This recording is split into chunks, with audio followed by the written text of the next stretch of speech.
I'm the Distressed Watcher. I review the previews and let you know which trailers are failures. You know, in the days since we've started Trailer Failure, it has become an international phenomenon.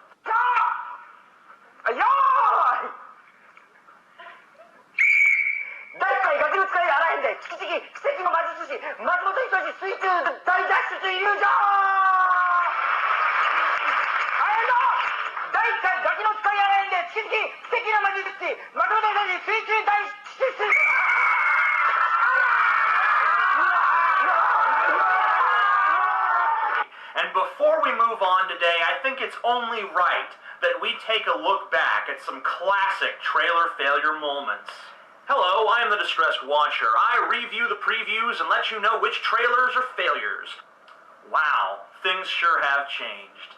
One of the very, very few criticisms of trailer failure is that I, the Distressed Watcher, tend to be a little bit long-winded from time to time.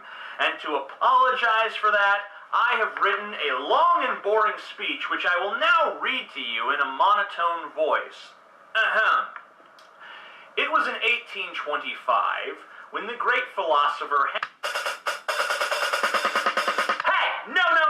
This is bullshit. I'm reading a speech. You wait till the speech is done, then you play the intro. You don't play the intro while I'm still talking. You wait for me to finish. That's the way this goes. This is madness. Madness? Yes, madness. This is Sparta! No, bitch. This is trailer failure!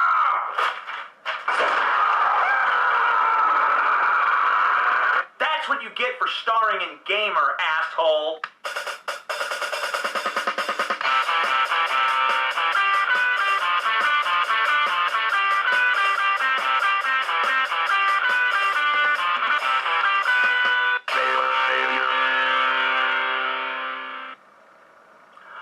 Our first trailer is for Academy Award-winning writer Diablo Cody of Juno fame's Jennifer's Body, which is her first foray into the realm of horror, although personally I think the idea of these two breeding is a lot scarier than a demon-possessed Megan Fox. The trailer opens with Megan Fox swimming in a lake of water that is clear enough for us to see that she is naked, and not quite clear enough for us to get too excited about it. In every school, there is one girl who looks 23 years old and has a friend who looks 24. How many times have these girls failed pre-calculus? Hollywood, if you want to make a movie that takes place in high school, then why don't you cast age-appropriate actors? Or at least actors who look age-appropriate. And I guess one could argue that older actors have more experience and will therefore turn in better performances. But if performance level is really what you're concerned about, would you hire Megan Fox, a girl whose tomatometer is 0%? And of course, we all know why she landed the role. Boom, boom, boom. Cha-ching! This isn't really your house, is it? We can play Mommy and Daddy. No way. Wow, usually that doesn't happen until after you marry them. Jennifer's evil. I know. No, I mean, she's actually evil. Not high school evil. You know, she's in that hot, seductive, evil teenage girl category.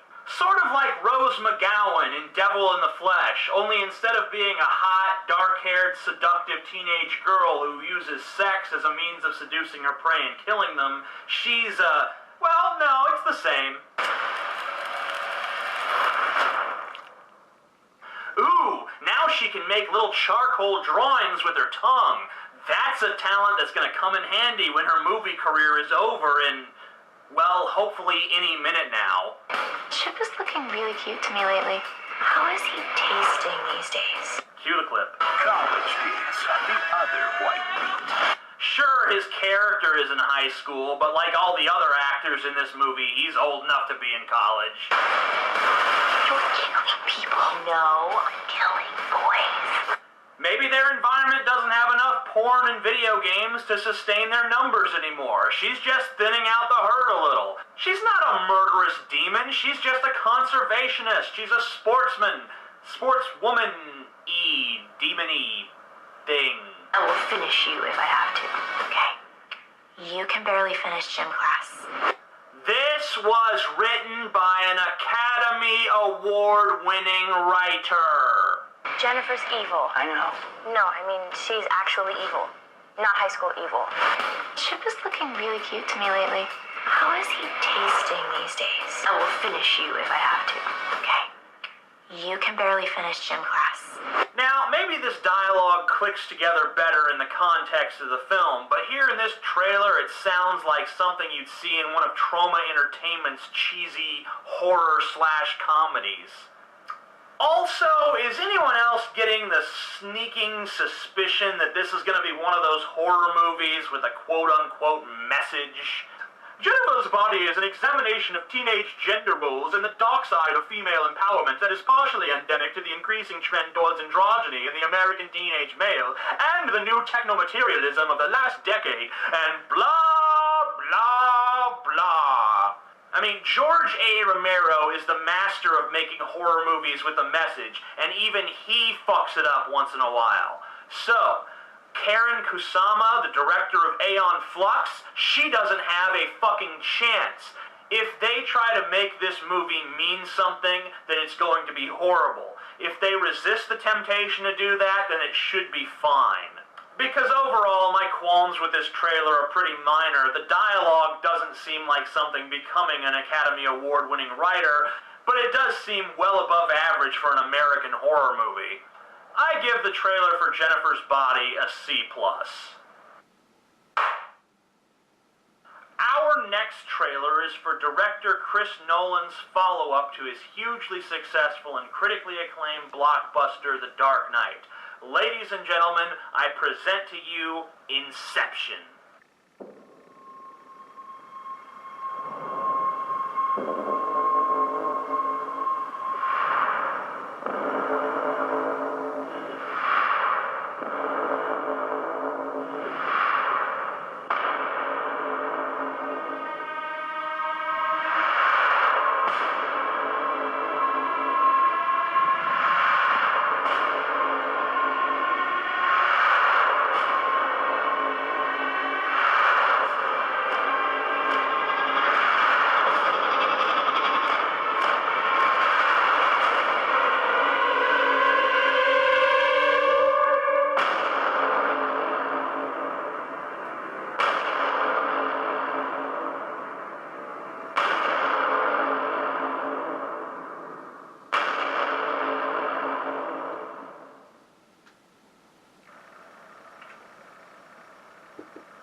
Our next trailer is for a film that actually has the balls to call itself Ninja Assassin.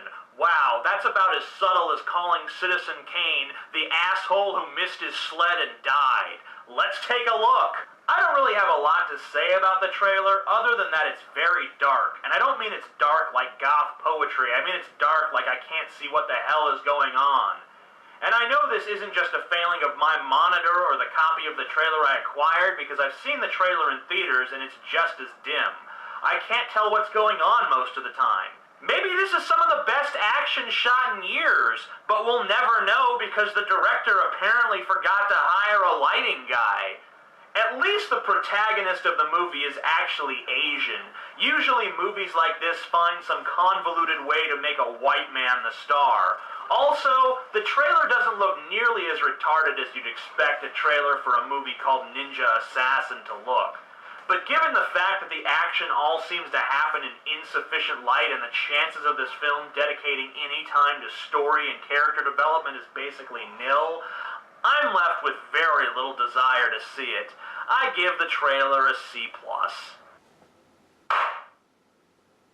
Our next trailer is for a movie called Adventures of Power. Yeah, that's really the title. The first sound we hear is the beat of our mama's heart. Yeah, and the second sound we hear is the sound of $10 being flushed down the drain on tickets for a bad remake of Napoleon Dynamite. I know it's too late for me to learn to play drums. I can still rock. No, in order to rock, you have to be able to pull off the look and the musical abilities of a rock musician. You look like a jogging pedophile and you can't play any instruments. Therefore, you are not allowed to rock. Sorry, I don't make the rules, I just enforce them.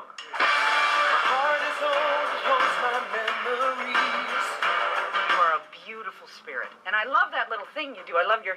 It's very cute. It's not cute, Aunt Joni. People think it's amazing. You know I named you Power so that you'd be strong. I wanted you to be a man, not a pussyfooter. I'm not pussyfooting. I'm double bass drumming. Oh my God, what is happening? How is this possible? This is physically painful to watch. Is this supposed to be a comedy? It doesn't feel like a comedy, it feels like a tragedy.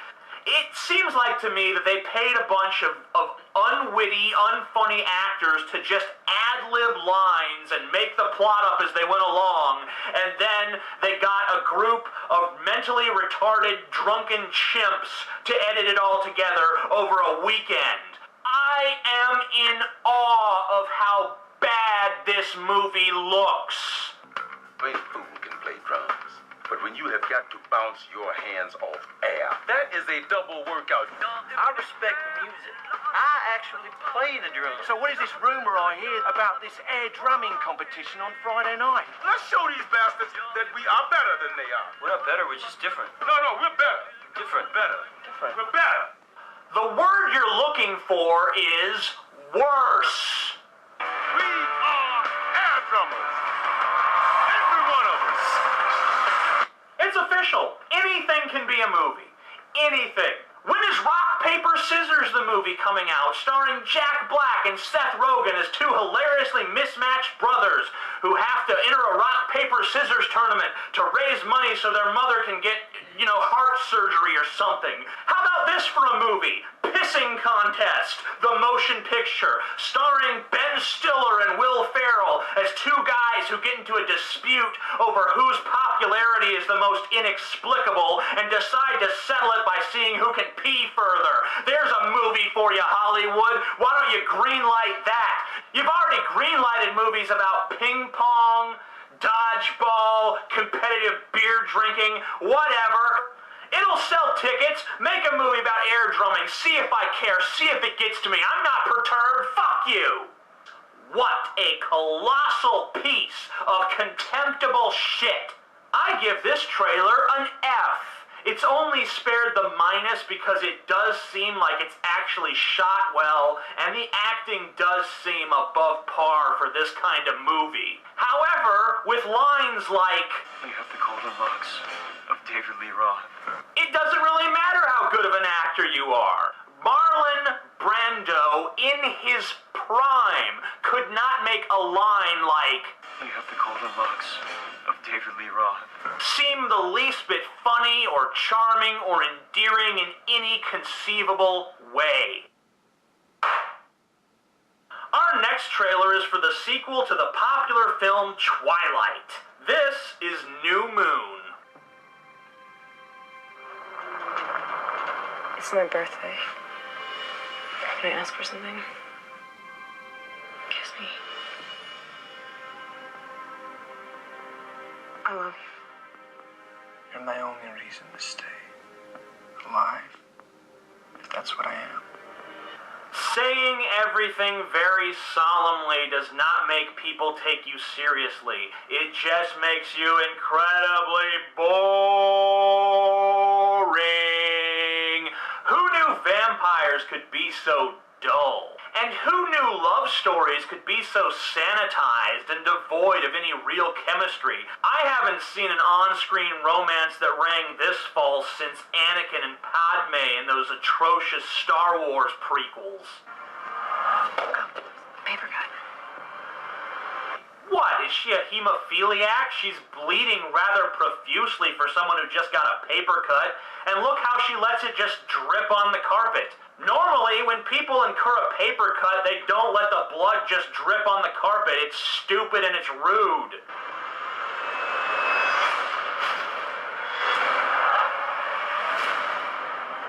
What? That's all it takes? These vampires that supposedly blend in with society have so little willpower that at the first sight of a single drop of blood they lose their shit like a 13-year-old boy seeing his first pair of boobs and just have to run at it like psychopaths? What happened with Jasper was nothing.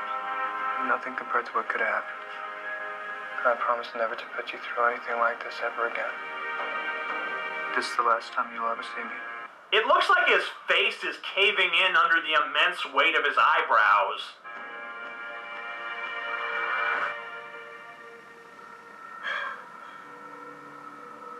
How much could you mean to him if he left you here, unprotected? A very good point, sudden random black guy. A very good point indeed. But I can't help myself. You are so mouth-watering.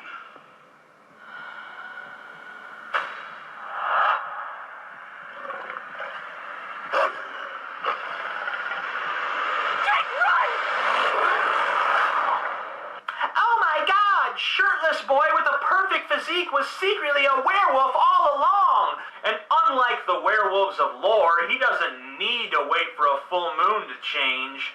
Just like the vampires don't have to stay in during the day. Because who needs flaws and weaknesses that might actually present your characters with challenges and difficulties? Conflict is the last thing you want in a story. That would make it interesting. Who needs complex characters with limitations when you can have a bunch of preening supernatural pretty boys? If you're a girl whose age ends in teen, then you're probably gonna see this movie. And if you're not, then you probably don't need me to tell you to skip the damn thing. This trailer doesn't appeal to me, but then again, it's not really aimed at me. I give it a C because it does what it's supposed to do for the people it's supposed to do it for. Our final trailer of the day is for Astro Boy. The world's top scientist is building his most incredible creation.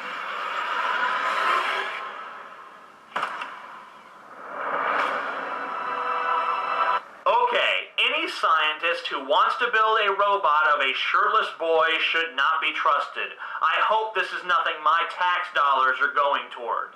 He has the most advanced systems ever created. Systems? Just systems, not computer systems or positronic systems or weapon systems, just systems. Okay. I'm Cora. Call me Astro. Let's build a super powerful robot, give it the mentality of a child, and cast it into a world that it can never be a part of. And to top it all off, we'll give it a ridiculous haircut and a name that contains the word ass. Just to further ensure that the children won't accept him. Oh yeah, and let's equip him with advanced weapon systems. Hell, let's even put machine guns in his butt. I got machine guns in my butt? Yes, Astro Boy, you do. Are they not glorious? Are they not delicious? I am the greatest scientist of all time. All in all, I have to admit that, butt machine guns aside, this movie does look a lot better than I thought it would. I give this trailer a solid B+. And now it's time for the Snide Recap! Jennifer's Body is the only compelling reason to see Jennifer's Body. Inception might as well make its tagline, "We got the Dark Knight guy, give us $10." Ninja Assassin is a movie about epic martial arts battles that you'll have to squint to see. Adventures of Power is a movie about air drumming. No snide comment necessary. New Moon is old hat, overdone, and underperformed. Astro Boy is a tale told by an idiot, full of machine guns coming out of a boy's butt, signifying nothing. That's the Snide Recap, and that's trailer failure, and now this finger is pointing. Distressed Watcher, over and out. Failure.